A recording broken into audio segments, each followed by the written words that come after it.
buenas noches a todos. Gracias por participar en este evento. Como les mencionaba Ricardo, el primer tema que vamos a exponer en este último día de Data Week es modelo predictivo de retención de clientes en seguros y monetización del proyecto. La presentación va a estar a cargo de Ángel Reyes Obispo en esta ocasión. Él es director académico de Business Insight Center. Ángel es ingeniero estadístico por la UNI, cuenta con una maestría en estadística aplicada por la Universidad Agraria y con un máster en marketing estratégico por la Universidad TESAN y ESIC. Cuenta con más de 8 años de experiencia en analítica avanzada en el sector financiero, desempeñándose actualmente como subgerente de diseño y mejora operativa en Scotia Contacto. Ángel, te damos el pase para poder comenzar.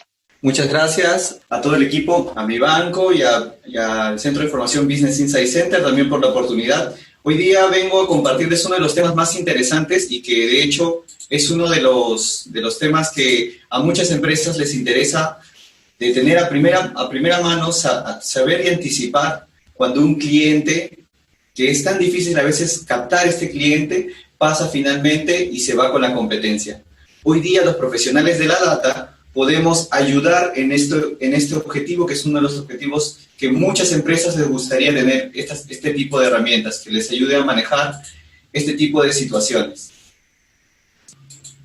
Muy bien, vamos a ver. Tenemos en agenda hoy día estudiar la fuga del cliente, el modelamiento predictivo, la monetización de este tipo de proyectos, algunos hacks de modelamiento que les voy a compartir en base a la experiencia que he tenido, tanto en proyectos que han sido muy exitosos, rentables y donde hemos fidelizado al cliente, así como también a veces hay algunos inconvenientes en despliegues y pilotos, que también les voy a comentar, y algunas aplicaciones, no solamente soluciones y metodología, sino también algunos casos de éxito de inteligencia artificial ya aplicándose a seguros. ¿De acuerdo? Comenzamos. Nos pueden ir dejando, como bien menciona el equipo, en el Slido, cada una de sus consultas. Con gusto le vamos a responder al finalizar esta parte de la presentación. La fuga de los clientes.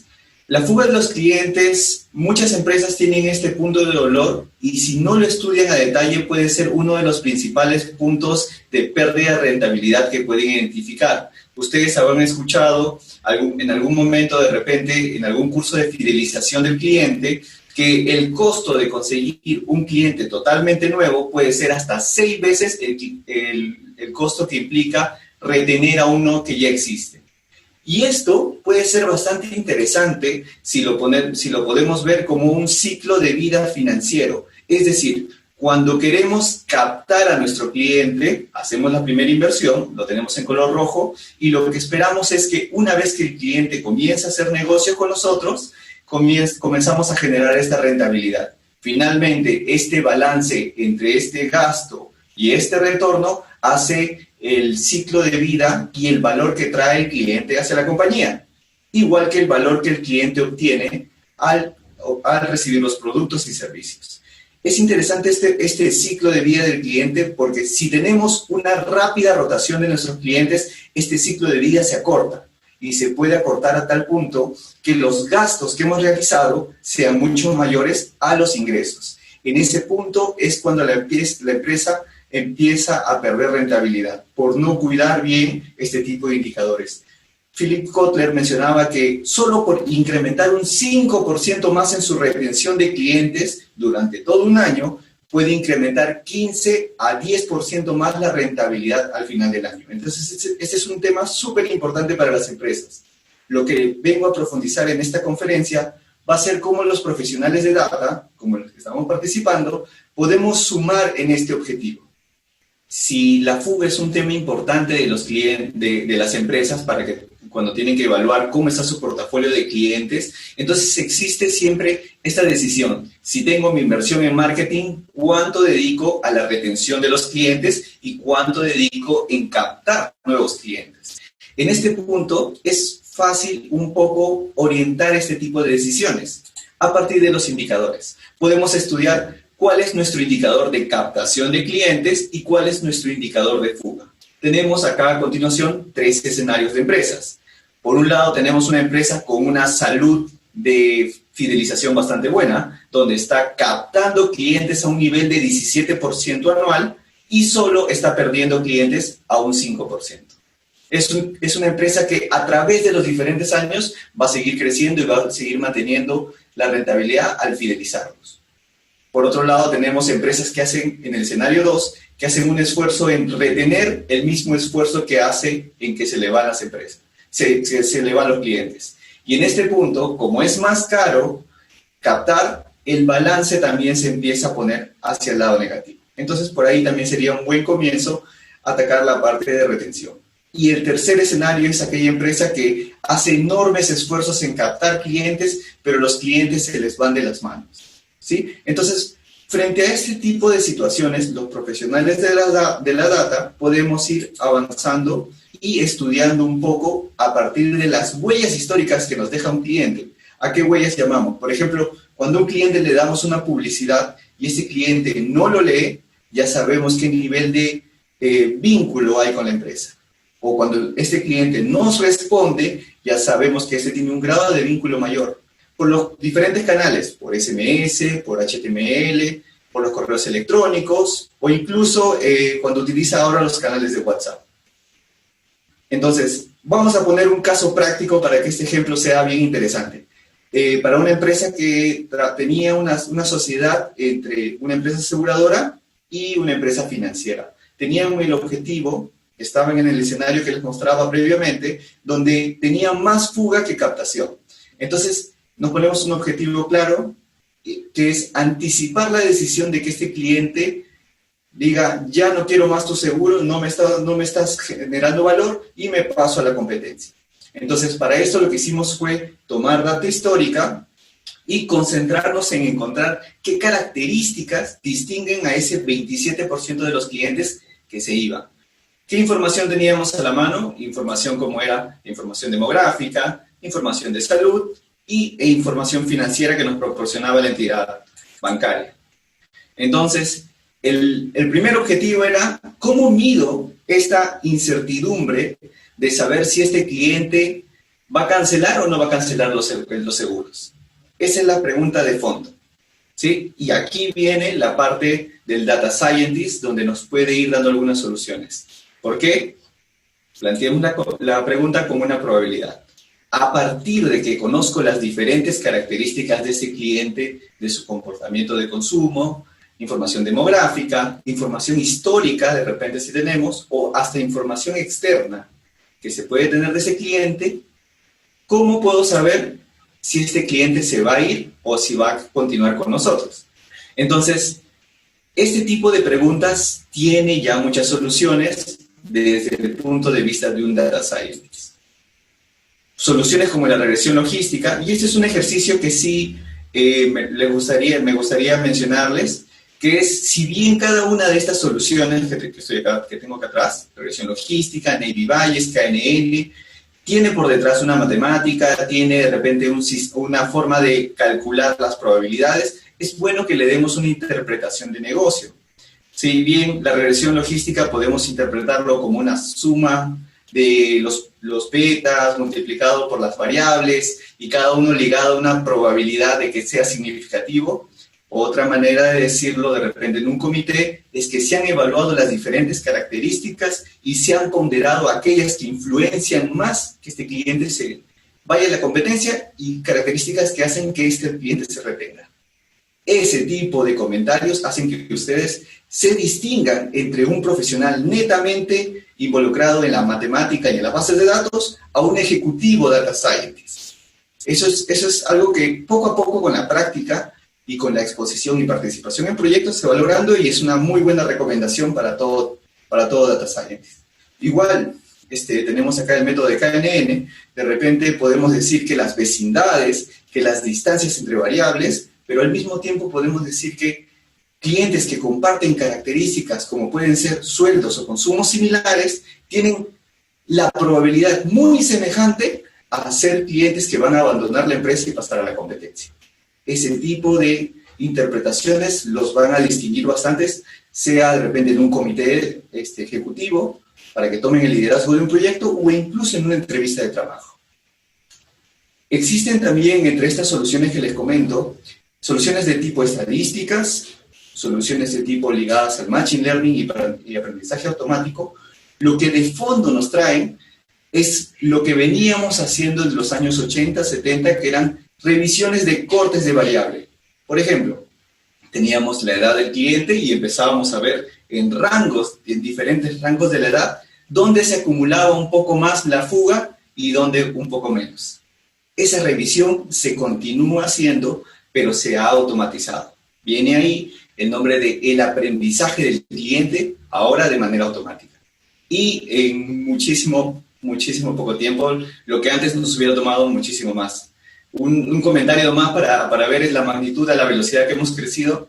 Tenía un profesor de la maestría de España que nos decía, hace como 20 años, 25 años, nos demorábamos un mes procesando una sola regresión con tarjetas perforadas. Hoy en día esos son segundos nada más y podemos aprender de mucho volumen de datos. Entonces tenemos ese poder adicional y esa velocidad de aprendizaje. Al tener ese poder viene la otra parte, de cómo lo aplicamos al negocio. Y eso es lo que a continuación les voy a seguir explicando. Modelamiento predictivo. Antes de entrar al negocio, vamos a ver un poco la metodología. Muchos de los ponentes que han venido a DataWeek de mi banco ya han venido explicando esta parte, ¿sí? Yo simplemente voy a resaltar algunos puntos importantes porque es parte de esta metodología, como puede ser la limpieza y tratamiento de datos ausentes, el procesamiento de las variables, identificar qué variable realmente es importante y qué variable de repente ya no. Por un ejemplo, ahí podría ser la variable de provincia. Tenemos de repente 24 provincias y los algoritmos o las soluciones que queremos estudiar para la fuga se alteran y existen papers que indican que los árboles de clasificación se influencian muy rápido por variables con muchas categorías. Entonces, hay que tener cierto cuidado en la información que ponemos y hay que buscar no solo que tenga esta alta probabilidad o esta alta influencia, sino que tenga interpretación de negocios. Otro punto en esta parte de trabajar las columnas, las variables, ingresarlo en el modelo predictivo es no hay que caer en las casualidades numéricas. Puede ser que dos variables sean las más importantes, pero cuando encontramos interpretación del negocio, de repente no se llegan a interpretar y podemos estar cayendo sin querer, enfocados en el pronóstico, pero dejando el aprendizaje o el entendimiento del negocio de lado. Hay que hacer siempre este equilibrio. Yo les recomiendo que hagan ese equilibrio. ¿Por qué? Porque logran dos cosas. Logran poder predictivo y además del modelo predictivo, logran dejar algunos insights a la empresa. Les voy a mostrar a continuación con unos ejemplos. Disparamos nuestros modelos predictivos donde comenzamos a competir de manera experimental.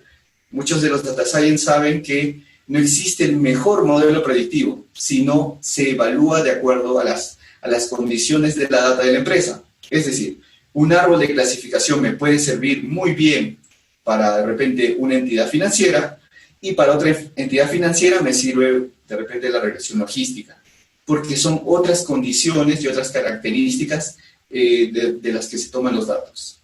¿Sí? Luego existe la etapa del tuning, donde ajustamos algunos controles de nuestro modelo predictivo elegido y finalmente evaluamos.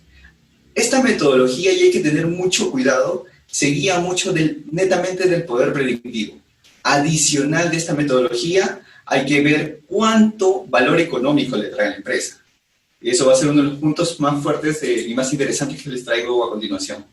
La limpieza de la data, por ejemplo, lo que les venía adelantando, ¿no? De repente tenemos 300 variables para analizar nuestro modelo de fuga, pero encontramos que tenemos 3 a 5 variables que tienen el mismo dato en toda la columna. Entonces quedarían descartadas. O variables con demasiadas categorías. Tengo dos caminos. O no lo interpreto porque me va a hacer un ruido distorsionante en mi modelo, o lo reagrupo.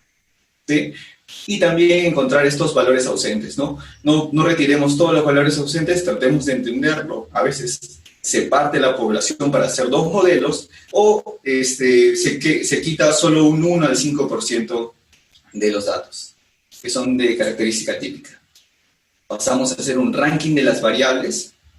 No revisamos cada una de las 300 variables de repente buscando cuál es la que tiene mejor poder predictivo o peor. Sería un esfuerzo sobrehumano revisar las 300 variables uno a uno, sino que estos rankings nos ayudan a ordenar y a priorizar qué variable puede ser la primera que voy a revisar.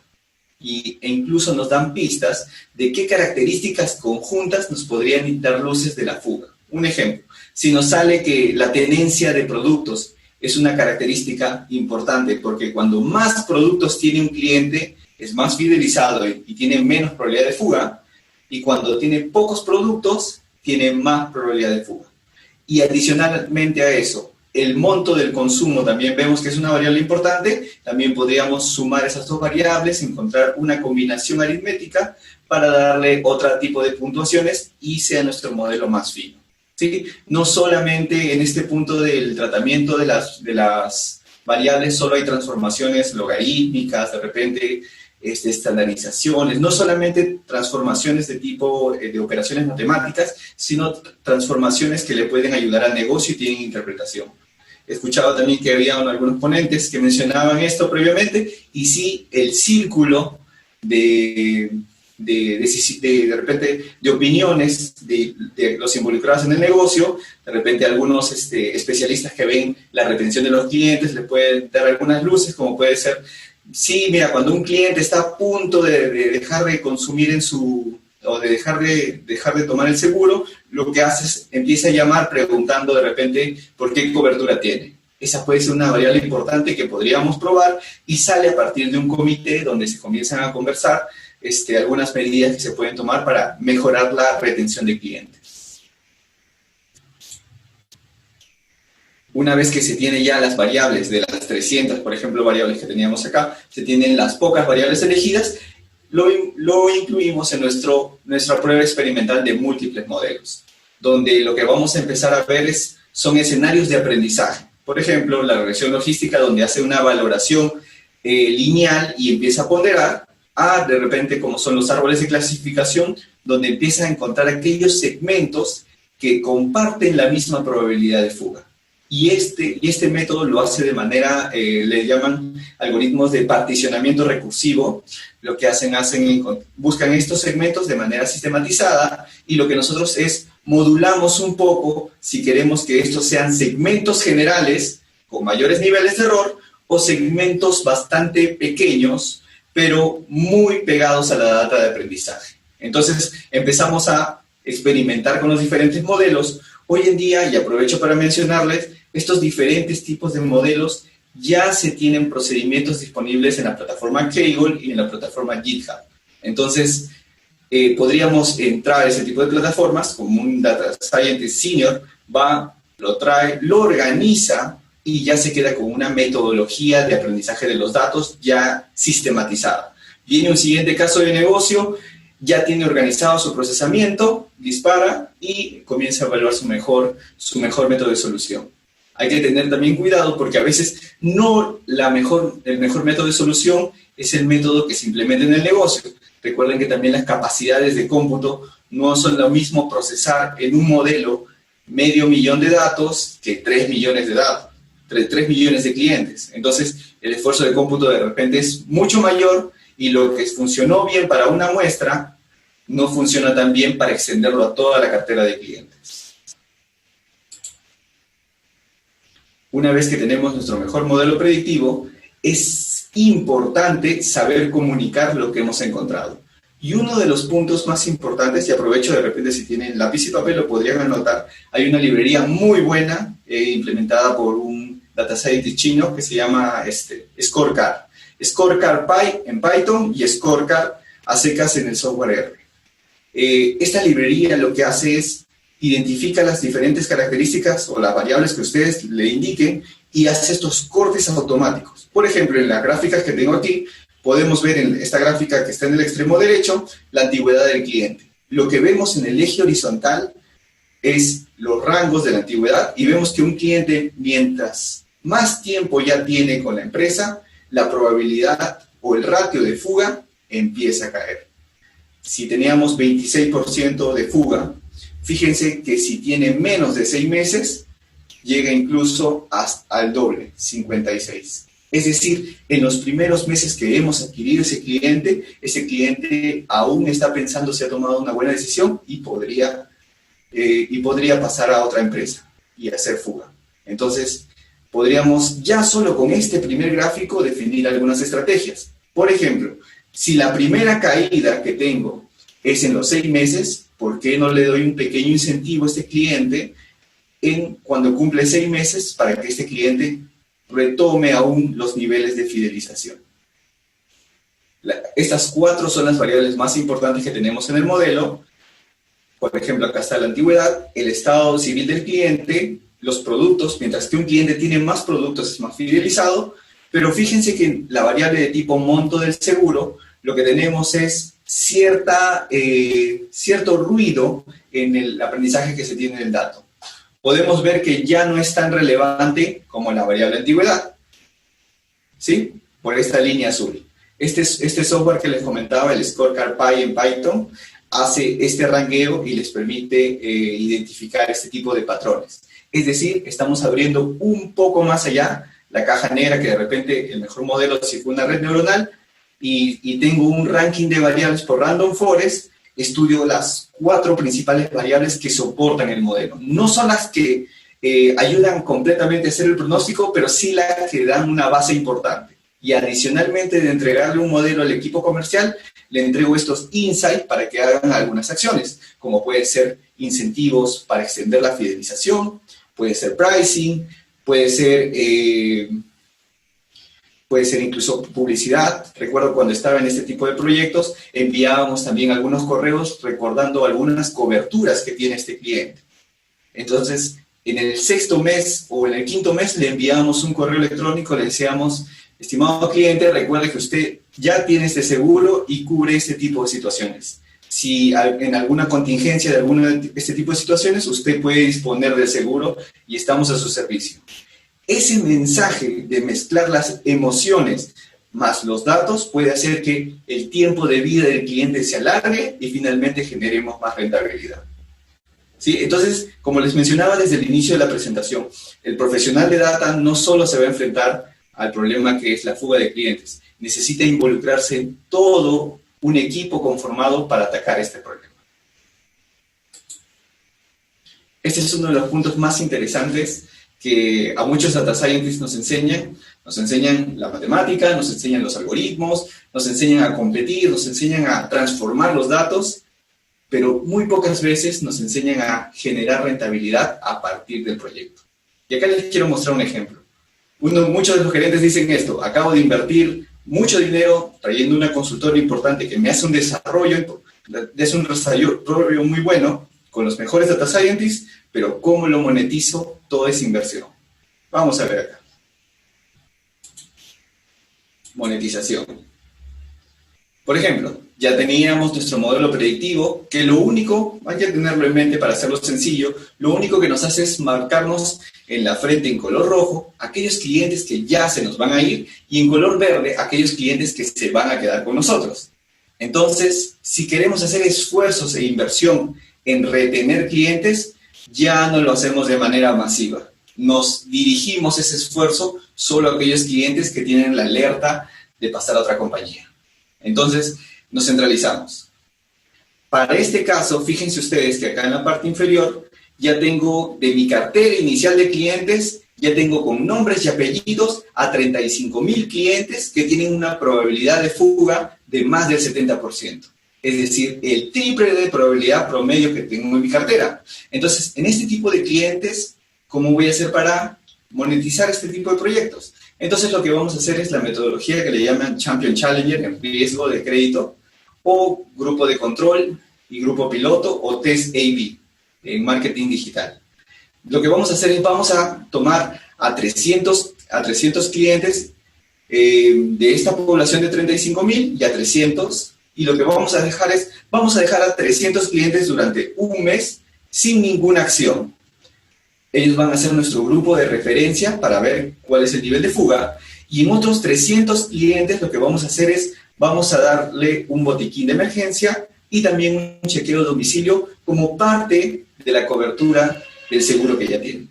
Lo que vamos a estudiar los meses siguientes vendría a ser conocer si esta acción comercial hace que el tiempo de vida del cliente se extienda. Si logramos eso, es que hemos atinado con el regalo adecuado, y como mínimo debemos esperar de que al entregarle este regalo al cliente, lo que hacemos es que este cliente se va a mantener en la empresa, va a pagar el regalo e inclusive va a durar más tiempo para generar más rentabilidad. Les cuento una experiencia bastante real. Terminamos de hacer este tipo de proyecto cuando estaba en la empresa anterior, y lo que hicimos es ofrecer algo muy similar. Esto no es un caso completamente real, estoy mezclando un poco de data ficticia con data real para que este tema sea un tema lúdico, entretenido, y al mismo tiempo siempre cuidando la privacidad de los datos de las empresas. Eso es crucial para un data scientist. Les mencionaba, terminábamos de implementar este modelo que pronosticaba la fuga de los clientes, y desplegamos una campaña de retención, y lo hicimos de manera telefónica. Ustedes imaginan aquel cliente que ya venía teniendo en mente de que quería separarse de este servicio y lo llamábamos para retenerlo. Lo que sucedía es que justo cuando lo llamábamos nos decía: justo quería hablar con ustedes, empresa aseguradora, porque quería anular mi servicio. ¿Qué estaba pasando? Que el canal de retención, que era la llamada, era muy invasivo del cliente. El cliente de repente estaba haciendo sus actividades y nosotros lo invadíamos con una llamada, le hacíamos recordar que tenía un producto que realmente ya no quería, y finalmente acelerábamos un poco más la fuga. Por otro lado, probamos por el canal SMS y por el canal del correo electrónico, donde el toque es un poco más sutil, y ahí sí conseguimos fidelizar.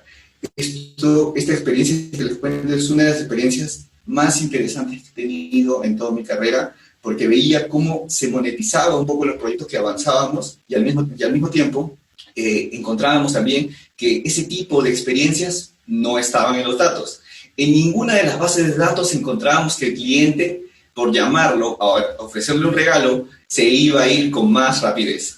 Entonces, esa parte prospectiva, seguro lo habrán escuchado en algunas ponencias, de la analítica predictiva, no solo basta hacer la predicción, sino prospectar cuáles realmente son los pasos que tengo que hacer con el cliente, solo se encuentra cuando se hacen pilotos, ¿sí? Entonces se pueden hacer múltiples pilotos y ahí comenzamos a monetizar.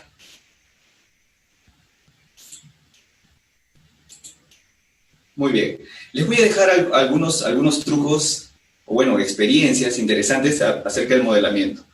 Primero, identificar que las fuentes de datos que utilizamos siempre sean las fuentes disponibles de todos los meses. Es decir, muchos data scientists, a veces por la intención de generar el mejor modelo predictivo, tomamos fuentes de información, pero cuando ya está listo nuestro modelo, nos fijamos en ciertas fuentes que solo existían por una única vez y no tenía actualización. Lo que hacemos es creamos un modelo que solo exploró esa data y ya no se puede replicar. Finalmente ese modelo se queda descalibrado y tenemos que nuevamente hacer un modelamiento. Siempre apuntemos a fuentes que sean disponibles. Luego, el orden es crucial para un data scientist. Un data scientist, ya he tenido muchas experiencias con muchos amigos y también con equipos, en que no tener bien esquematizados los códigos del procesamiento de datos hacen que tengamos que rehacer el modelo. Por experiencia de algunos expertos en data science que he tenido también el gusto de que me asesoren, ellos también me decían, muchos años pasa lo mismo. Si no tenemos un buen esquema de aprendizaje, inclusive un pequeño Excel donde vamos registrando cada punto del análisis de datos que vamos avanzando, como una bitácora de modelamiento, es difícil que perdamos el orden. Eso es un truco súper importante, que parezca muy simple, es clave. La transformación de datos, como les mencionaba, no solo es matemática, también transformación de datos a partir de criterios de negocio, y la monetización y automatización. Les voy a resaltar un gran punto. Si ustedes están como jefes de un equipo de data scientists y tienen a la mano derecha un data scientist que ha hecho 24 o 30 modelos el año pasado y un data scientist que les ha traído $30,000 haciendo acciones de retención con 2 modelos predictivos el año pasado, ¿a cuál de los 2 ejecutivos entrevistarían primero? Ese es un punto bien interesante y a veces se tiene que aprender con la experiencia. El data scientist experto, el que compite en competencias, es un data scientist bastante respetado, pero también hay que tener en consideración que las necesidades del negocio siempre van a ir reflejado en buscar profesionales que tengan ese mismo foco.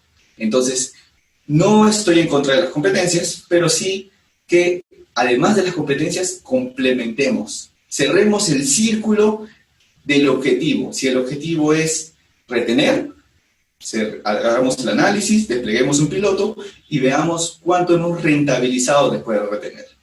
Eso va a ser una experiencia y un distintivo bastante grande para los data scientists. Algunas experiencias que les voy contando, donde ya no solo se aplica la data estructurada que tenemos de repente en nuestras bases de datos, como pueden ser los consumos, como pueden ser la cantidad de productos, información demográfica. Había visto que en empresas españolas se aplicaba, pero acabo de ver también que en empresas locales en Perú también se están aplicando.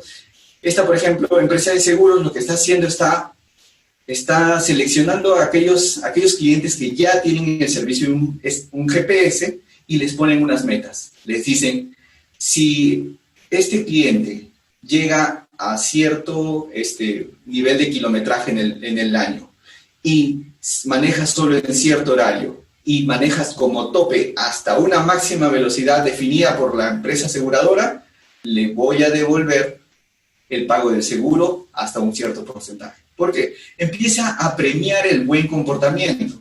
Sabe que en ese tipo de clientes la probabilidad de que haya un accidente es bastante reducido y la probabilidad del accidente va ligado al precio que paga. Entonces, ¿qué pide la empresa? Pide que le entregue ese tipo de datos y finalmente es recompensado. Entonces, esta es una campaña que vemos que no solo de la parte de datos beneficia al cliente, sino que imaginemos la parte de la experiencia del cliente. Un cliente que hace muchos años manejaba bastante bien en horarios y en velocidades adecuadas, hoy día es recompensado. La probabilidad de que este tipo de clientes continúe en la empresa es mucho más grande. Lo que hablábamos, se extiende el ciclo de negocio y la rentabilidad aumenta. Vean que finalmente este estudio de ubicaciones finalmente se vuelve una experiencia bastante agradable si sabemos entregárselo como valor al cliente. Otro estudio un poco más avanzado también de IA es acerca de esta empresa y está disponible, es totalmente pública esta data, está en Kaggle y de la empresa State Farm, que lo que hacía era tomar las imágenes que se tiene en el tablero de los vehículos y con esa imagen tener las recomendaciones al cliente de que si está haciendo algunas acciones indebidas. ¿Con qué finalidad? Si tenemos un buen comportamiento de manejo de este cliente, siempre mirando hacia adelante, sin implementos como son un celular, distraído, lo que vamos a tener es una baja probabilidad del siniestro y mucha rentabilidad y incluso le podemos bajar la prima al cliente. Pero si este cliente está distraído, está tomando algunos comportamientos que no debería tener en el manejo, sí debe ser por lo menos advertido.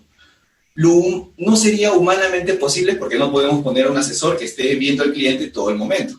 Pero sí la inteligencia artificial lo que va a hacer es un pequeño visor que le esté dando alertas al fin del día de que hay algunos comportamientos de que este cliente no debería tener. ¿Esto qué tan complicado es? Les quería mostrar, y por favor anótenlo muy bien, esta plataforma que se llama Google Cloud Vision.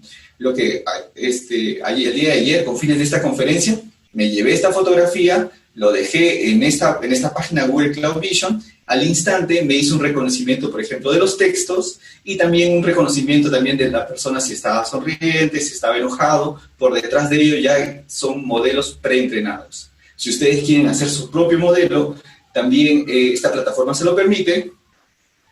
Pero acá también hay otro punto importante. ¿Cuán caro creen ustedes que es que una imagen sea interpretada por lo que contiene? ¿Será un sol? ¿Será $1? ¿Será $2? Si tengo 1000 imágenes y quiero trabajar con Google, ¿cuánto me cobrará? Parece que suena caro, ¿verdad? Porque esa tecnología en realidad no es cara. Les muestro. Esta es la tabla de precios y Google Vision te permite que proceses 1000 imágenes, que lo conviertas a textos. Por ejemplo, trabajé en recursos humanos casi 5 años y uno de los temas que teníamos era información de nuestros candidatos. Entonces teníamos en un momento, cuando hicimos ese modelo para pronosticar qué candidato de recursos humanos iba a tener alto desempeño, teníamos que tipear cada una de las pruebas de selección. Si hubiéramos trabajado con esta tecnología, por 1000 pruebas, Google no te cobra. A partir de 1000 a 5 millones, recién te empieza a cobrar $1.50. ¿Qué les parece? Bastante interesante, ¿no? Entonces, te da una capacidad para empezar a tomar mayor información, y en ese proyecto que les contaba de recursos humanos, nos ayudó que podíamos pronosticar y anticipar y priorizar a los candidatos que tenían, a partir de esos datos, más probabilidad de tener buen desempeño. Entonces, la tecnología que les estoy mostrando está al alcance de ustedes. Python R está también al alcance. El paradigma ha cambiado. Antes las empresas invertían en tecnologías muy costosas, muy exclusivas. No voy a mencionar algunos nombres, pero ahora invierte un poco más en el profesional, en el data scientist, porque tiene herramientas libres como son R y como son Python, y un profesional bastante capacitado con los skills de matemática, de base de datos, y bien dirigido con el skill de negocio, tiende a generar proyectos interesantes y de bastante impacto para la empresa. Perfecto, estamos en tiempo. Y eso sería de momento conmigo. Muchísimas gracias. Estoy atento a las preguntas. Bien, Ángel, excelente presentación. Te comparto rápidamente las preguntas que han sido más votadas en Slido. La primera pregunta es si se ha hecho algún modelo predictivo de fuga de seguros para Latinoamérica. Si es así, de repente nos puedes comentar el título o autor, o que nos puedas comentar un poco de qué trata. Para Latinoamérica, a manera de un documento académico, debe existir, lo que yo les cuento un poco. He visto modelos de retención de clientes para seguros de vida, para seguros vehiculares, para seguros contra robos. Existe en realidad un mercado bastante grande en Latinoamérica para los seguros, porque primero no tenemos el hábito de comprar ese tipo de seguros, por lo que los precios son muy elevados. Y recuerden que los precios están muy ligados a que ocurra un evento peligroso, pero si nosotros empezamos a influenciar un poquito más en el análisis de datos, podemos hacer que esos precios sean más personalizados a nuestros clientes. Yo he visto dos tipos de estudios en este tipo de orientación, de dirección. Primero, en retener al cliente, y he visto otro tipo de estudios, que era cuando hicimos un trabajo especial con una empresa española, hacer un estudio que rentabilice el conjunto de clientes en sí. Es decir, primero hacemos un estudio de la probabilidad de fuga, luego el estudio de cuál podría ser el precio más adecuado, y finalmente un estudio de maximización que busque elevar bastante la variable rentabilidad, controlando la información de los clientes a partir del resumen que viene a ser su probabilidad de que este cliente finalmente sufra un siniestro o no sufra un siniestro, y que se mantenga en la empresa. ¿Ven cómo las variables van sumando? Es decir, tengo a mi cliente, sé qué probabilidad es que sufra un accidente o sufra una pérdida material, y también sé qué probabilidad conozco que este cliente permanezca en mi empresa. Me da mayor amplitud de decisiones que puedo tomar con este cliente, y encima le puedo agregar un modelo de maximización de rentabilización. Y ya tengo exactamente qué debo hacer con cada uno de mis clientes. A quién le subo el precio, a quién le ofrezco un siguiente producto, y finalmente ya tengo una rentabilidad esperada de todo el portafolio. Es súper interesante esto. Yo creo que la mejor experiencia para ir aprendiendo estos temas es involucrarnos en proyectos. Por ejemplo, de repente, Kaggle es una buena fuente tanto de código como de datos para ir haciendo algunos proyectos. Pero no solo las competencias son muy buenas. También de repente ustedes pueden hacer un análisis, ponerlo en algunas láminas y compartirlo por LinkedIn. Así dan muestra de cómo su portafolio de posibles productos, y van mostrando un poco de su talento. Van a recibir al mismo tiempo por los comentarios feedback, y van refinando un poco más, y de pronto les aparece la oportunidad de participar en un proyecto real. Todo va a ir sumando siempre que esté bien dirigido. Tenemos otra pregunta que también ha sido bastante votada, y es: en el proceso de limpieza o data cleaning, ¿qué herramientas usas para ello? Ajá.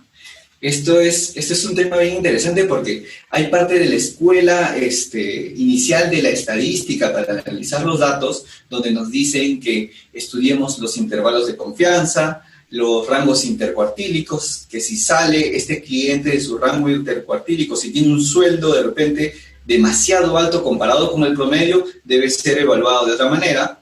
Yo les recomiendo que hagan dos tipos de análisis. Primero, un tipo de análisis con los métodos clásicos, ténganlos ya organizados. El data scientist que codifica 3 o 4 veces el mismo procedimiento está cometiendo un error. ¿Por qué? Porque debe organizar sus procedimientos de tal manera que cuando llegue el próximo conjunto de datos, ejecute, tenga los resultados, analice y escriba en su bitácora cuáles son los hallazgos que está encontrando. Entonces, primero hacemos un proceso que haga una revisión estadística de análisis de datos con la metodología clásica y luego una revisión de negocio. Es decir, si estoy estudiando el portafolio de clientes clásicos con sueldos menores a $3,000, no puedo encontrar un cliente que de pronto tenga un sueldo estimado de $10,000. O no puedo encontrar un cliente que tenga de repente 75 productos, cuando como máximo deberían haber 20 productos.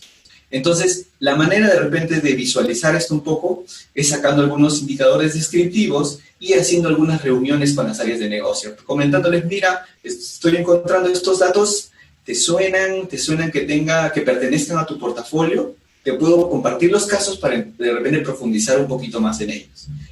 Entonces, ambas partes, si ustedes lo pudieran automatizar, puede ir avanzando. Otros temas, como por ejemplo, pueden ser las componentes principales para encontrar asociaciones o resúmenes de muchas características numéricas con un peso, también podría ser una manera de revisarlo. De mi experiencia, un poco más la parte estadística.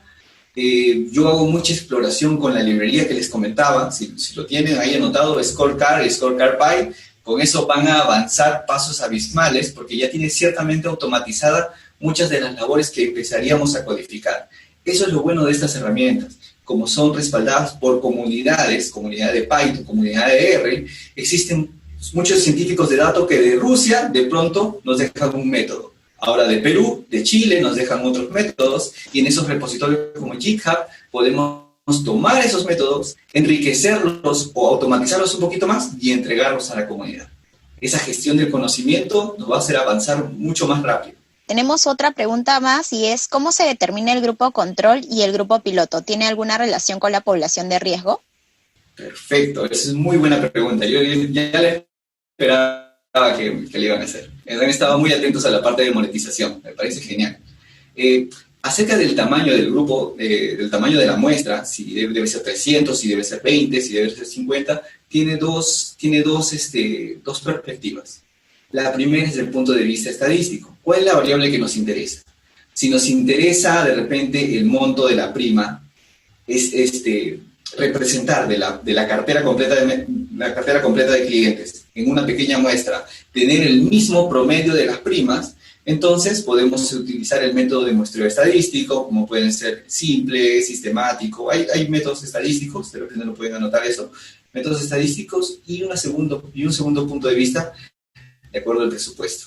Hagamos una marcha blanca y lo cambió de nombre de un piloto estadístico a una marcha blanca y empezamos a probar. Yo creo que debe haber un equilibrio entre ambos. Si nos llevamos solo por el presupuesto, de repente no estaremos tomando decisiones tan finas como de repente como la parte estadística, pero debe haber un punto medio donde tenga un suficiente presupuesto para probar algunas hipótesis que tenemos, ¿sí? Y no debe tener, yo les comento, aprovechando esa pregunta, que es bueno tener multipilotos. Si hubiéramos hecho ese único piloto que les mostré, hubieran pasado 3 meses hasta llegar a una conclusión. Si hubiéramos probado el canal correo electrónico, SMS, WhatsApp para retener a los clientes, en 3 meses tenemos conclusiones de 3 canales. Inclusive podemos jugar con los premios. En uno le mandamos una carta de repente de reconocimiento, en otro unas entradas al cine, en otro de repente un chequeo médico a domicilio y veamos. Podemos suponer algunas cosas, de repente ese puede ser nuestro punto de vista, pero realmente las decisiones que toma el cliente con las conclusiones que te entrega en un piloto pueden ser muy impactantes. Tengamos mucho cuidado. No porque es un cliente de altos ingresos significa que va a comprar el producto más caro. Cada cliente tiene su comportamiento y nosotros como Data Scientists, lo más importante es ligarnos a partir de los datos o hechos históricos que tiene el cliente con la empresa. Genial. Tenemos tiempo para una pregunta adicional. ¿Cómo podríamos empezar con el análisis predictivo y modelamiento cuando no se cuenta con amplia información de las variables? Cuando les comenté acerca de este proyecto de seguro, la primera iniciativa que surgió es que teníamos que por lo menos 3 meses organizar los datos. Ese trabajo era bastante minucioso, tenía que ser muy preciso, y la gerenta, por la toma de decisión, dijo, hagamos una acción rápida. Nosotros tenemos dentro de la empresa financiera un modelo de fuga.